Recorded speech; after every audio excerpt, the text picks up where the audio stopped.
8 great racing games for the Atari 2600. Number 8. Sprint Master is a nice little racing game with simple gameplay. You can choose to race against a computer or another person. There are 9 tracks to race on. The cars are a little difficult to control, especially when turning them. Number 7. In Grand Prix, you are racing horizontally and avoiding other cars and obstacles. This game has some pretty big colorful sprites for an Atari 2600 game, but sadly, there's just not much to it when it comes to gameplay. You just dodge things until you get to the end of the track, which is a straight line. Number 6. For being one of the first few games to be released on the Atari 2600, Indy 500 still is pretty fun. You race against another player on different tracks. There's various game modes too, which adds to its playability.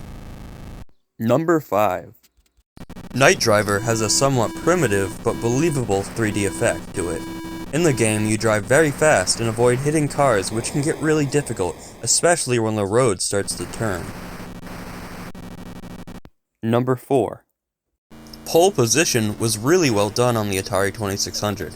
It has a great 3D effect that is pulled off very well when driving on the road, and there are cars that you have to dodge. Number 3. Bump and Jump is a top-down racer game that has a game mechanic which makes it more interesting. You have to jump across water and avoid falling in. You can also jump over other cars that are in your way or that are bumping into you. Number 2. Fatal Run is a very good-looking Atari 2600 game. It has background art that moves depending on what direction you're going, and also has really detailed car sprites. Number 1. Enduro plays very well. It constantly has cars driving at you to avoid, and fun, fast gameplay. You need to pass a certain number of cars to win, which is a great challenge. Enduro is arguably the best racing game for the Atari 2600. Do you agree with the games I picked? Tell me in the comments, or tell me another game you think should be on this list.